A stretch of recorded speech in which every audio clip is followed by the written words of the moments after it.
Okay, I knew this bathroom makeover was going to be a project, but I did not think it was going to turn into a full-on soap opera. This is our 20-year-old master bathroom, complete with a leaking steam shower, burgundy polyurethane striped walls, Tuscan everything, and a shower that we literally shut off 5 years ago because it was leaking into the kitchen. But instead of doing a $15,000 plus gut job, we fixed the leaks, saved the $3,000 custom shower doors, updated everything, and brought this bathroom back to life on a budget. If you have a dated bathroom or a steam shower you're afraid to touch, this video is going to help you so much. Hi, I'm Nikki D, your interior design bestie, here to help you make your home look expensive on a budget without the overwhelm. As I mentioned in last week's video, 20 years ago, we added a second floor to our ranch, and this bathroom was brand new. And then the Tuscan trend happened, and so did the leaks and outdated finishes and a steam shower that just gave up on life. Today I'm taking you through everything from the leak saga to the tile match miracle to repainting those burgundy walls,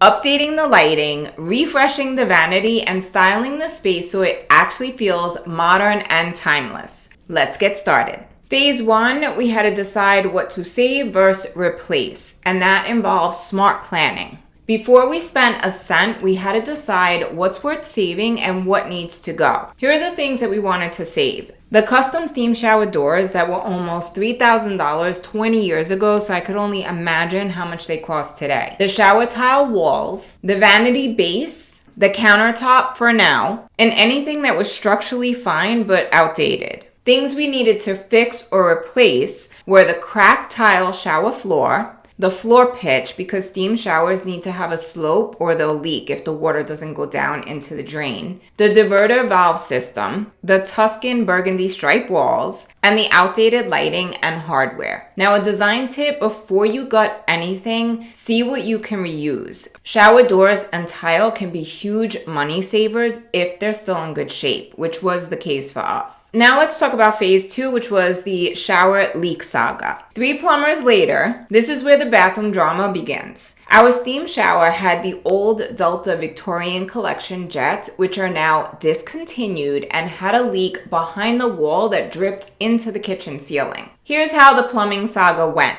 Plumber number 1 was not available, which wound up being a blessing because he thought that he would need to cut into the kitchen ceiling in order to fix the shower floor up above. Plumber number 2 insisted that we needed to gut the entire shower, and just the labor on that would have been at least $5,000, and then we would have had to replace all of the shower bodies and everything, tile. It would have just been a huge amount of money. Plumber number 3 was the MVP, and he said, nope, you could just replace the cartridges and new jets, and he would be able to repair the leak. And here's a huge money-saving tip that wound up working in our favor. Delta replaced all the shower jets, the 6-way valve, the shower heads, and the full repair kit for free, probably because the parts were discontinued. I found this tip in a Reddit thread where someone said that Delta would replace the shower jets, and it saved us at least $900, if not more. Phase 3 of this project involved fixing the steam shower without gutting it. The first step was removing the shower doors. We had to remove the custom doors to fix the leak and replace the tile floor.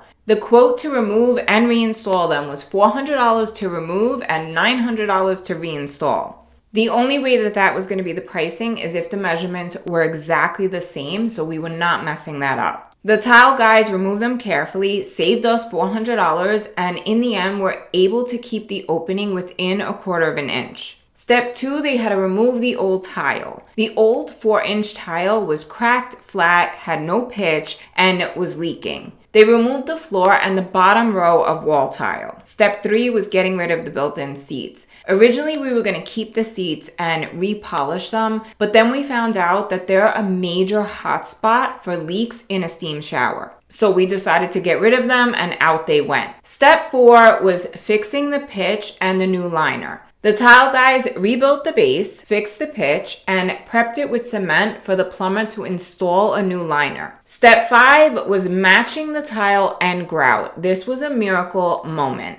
We had saved the leftover tile in the basement, and 20 years later, it came in handy and was a blessing. So the only thing I had to find and get new was the floor tile. I got lucky at Floor & Decor and found 2-inch square tile that matched the walls almost perfectly. Because I wasn't sure which direction to go on the grout and I didn't want it to be too pink or too light, I grabbed 3 grout colors and the installer laid them out next to the old grout color. And the best match ended up being the one I grabbed at the last minute, which was Maypie Bone. The tile installer used every piece of the leftover tile plus the new pieces and made it look seamless. Here's another pro tip. Make sure that you save your leftover tile. Normally they'll have you order 10% more than what you actually need, and I never understood why, but now I do. If we had not saved that tile all this time, we wouldn't have been able to replace the bottom row and we would have had to completely gut and redo the entire shower. So it was a huge cost saver by having that extra tile left over. You never know when you're gonna have a leak or something happens that you need that tile. So make sure you save it. Phase 4 of the bathroom remodel was new plumbing and function upgrades. With the tile done, the plumber installed a new diverter, a 6-way valve so that I could finally use the shower without having to have the jets on, a handheld shower, which is a must for cleaning. For 20 years, I would clean this shower by filling a bucket with water, but never again. We chose the brushed nickel finish, which was the closest match to our pearl nickel shower body. And yes, after all that, we turned the shower on and it leaked again. It wound up being one of the new shower jets that was cracked, so we ordered a replacement from Delta again for free, and the problem was solved. Thank goodness that's all it was, because if we had done all this work and then we still had the leak, it would have been horrible. Phase 5 of the bathroom remodel was cleaning the shower.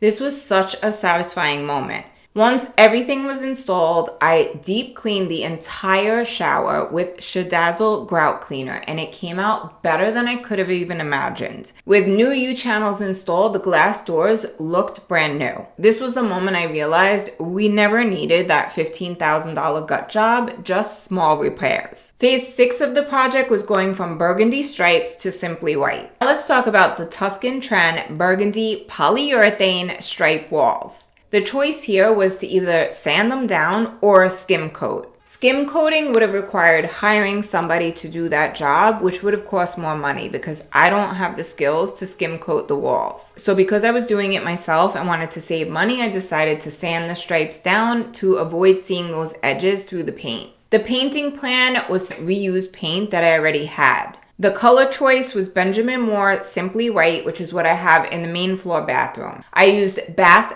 & Spa Aura in matte for the walls and ceiling, and then semi-gloss for the trim and doors. I should have tinted the primer gray since the walls were red, but I used what I already had. Because of that, it took 2 coats of BIM primer and 3 coats of Simply White. I used the Purdy roller, which required more coats because the roller is flat. A higher nap roller would have helped the paint situation go faster, but again, I had these in the basement, a pack of 3, so I used what I had. I was able to do the 3 coats with the half a gallon of paint that I had left over from the main bathroom, and I did have to just order 1 quart to finish the patch wall areas, and I'll use the rest of that for the closet, which will be in part 2. Phase 7 was the mirrors, the lighting, and the electrical.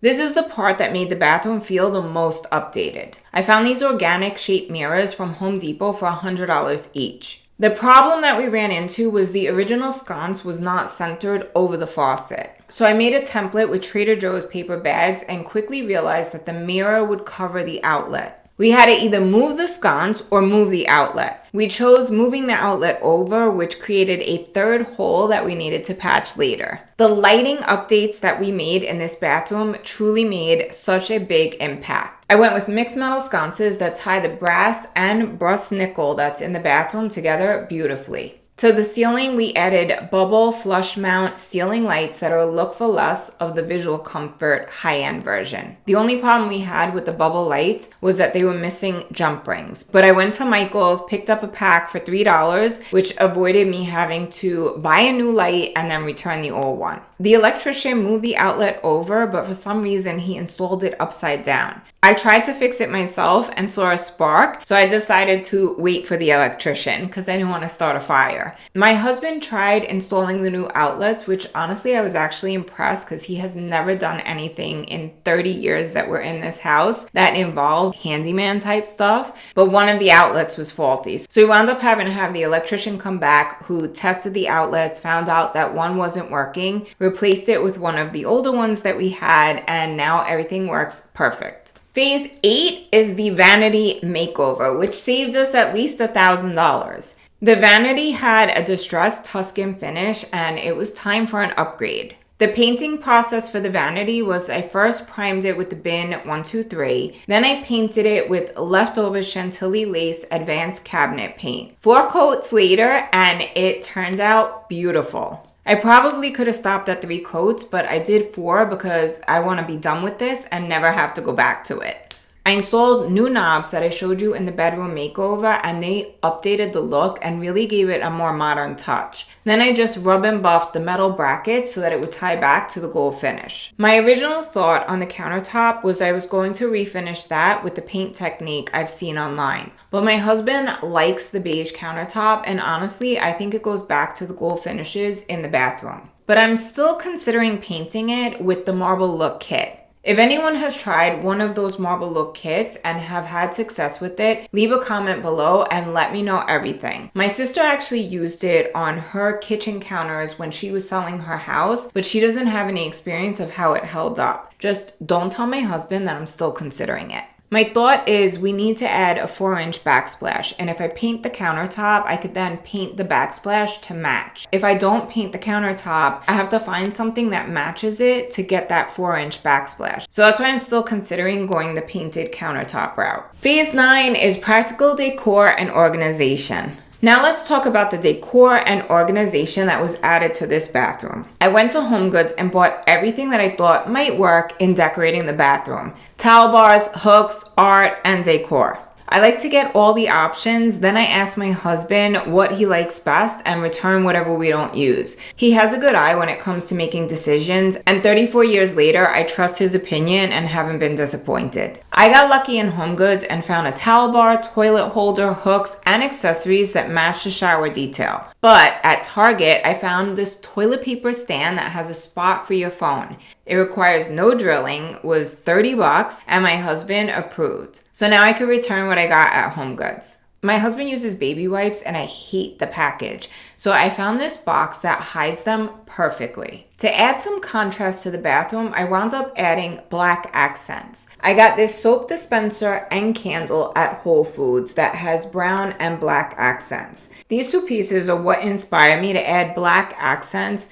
to the white, beige, and gold neutral bathroom. When you're adding an accent color, you want to spread it throughout the room and add it in at least 3 places. I have the black and gold towel hook, the black tissue box, and then the black soap dish. Then over by the toilet bowl, I have the garbage can and the toilet brush that add in more black accents. Those small touches of black made the bathroom feel more elevated. The other accent that I had to spread throughout the space was the wood tone. Since we got rid of the shower seats in the steam shower, I got this teak bench so that we could have a place to sit down when you use the steam shower. Even though this is a functional piece, I still needed to add the wood tones throughout the bathroom for it to make sense. So I added the wood riser to the vanity and got this beautiful canvas piece of art that has the wood frame. It's a slightly different finish, but because it's across the room, it's not as noticeable. I originally planned to rub and buff the frame gold, but once I installed it, I liked the look as is. When it came to decorating this bathroom, I was very intentional and made sure that everything was functional and something that we would actually use, with the exception of the vase and botanicals, because decor you don't use is just clutter and more things to dust. Phase 10 of this bathroom is the storage and final touches. When I was thinking about how to style this bathroom, I did consider adding wood shelves above the toilet for a styling moment, but honestly, I don't want any more dust collectors. Instead, I went with a rolled towel rack that I wanted to use in the bathroom downstairs, but it didn't fit. It's clean, functional, and perfect for the space. I had 2 options for the bath mat, and went with the 20x61 that had a more elevated pattern, which my husband picked also. The only other updates I may still make is a picture over the towel bar and a gold handle for the toilet bowl. I honestly could not be happier with how this bathroom remodel turned out. We fixed the leaks, saved the custom shower, brightened the space, and completely transformed it without spending tens of thousands of dollars. The thing I love about this bathroom remodel update is that it mixes old with new. We have the vintage Vanity that we were able to bring back to life just by giving it a fresh coat of paint, modern updates like the mirrors, the lightings, and the decor that really updated the space and brought it to life. Just remember, you don't have to buy everything new. Many times you can work with what you already have and then paint it or just move it to another room and it'll give it a fresh update. Through this bathroom remodel, we learned so many things. If you have steam shower seats, they are a hotspot for leaks. When you do a project, save the leftover tile because you never know when it's going to come in handy. Always get 3 opinions before starting any job. Tinted primer will save you hours, especially if you're going from a dark color. Lighting and mirrors are an instant modern upgrade. I think the most important thing is you can dramatically update a bathroom without fully gutting it.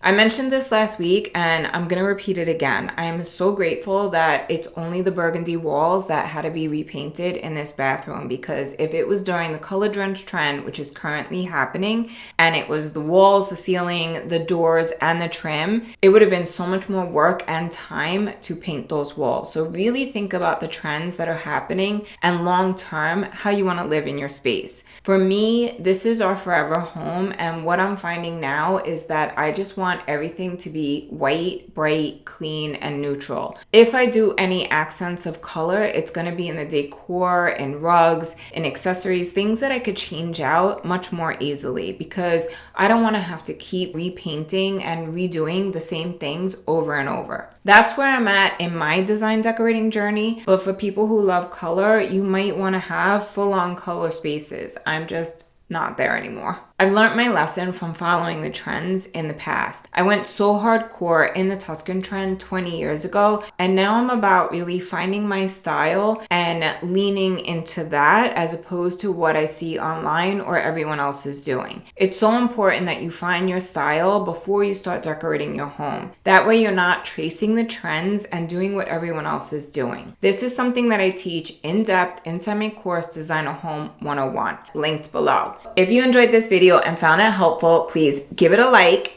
share it with a friend who's planning a bathroom remodel, and subscribe for more ways to make your home look expensive on a budget every week. Links to everything shared in today's video can be found in the description below. You can scan the QR code, or a new feature is actually you should see shopping icons along on the video that you can just click and go direct to the product. If you have any trouble with any links or there's anything that you need, leave a comment below. This bathroom remodel was quite the journey, but I am so grateful that it's done. If you'd like a full cost breakdown of how much this bathroom remodel cost, leave a comment and I'll be happy to put that together. Don't forget, if you have a decorating dilemma that you need help with, leave it in the comments. I read them all and it just might inspire a future video. Thanks for watching, and I'll see you in next week's video. Until then, ciao.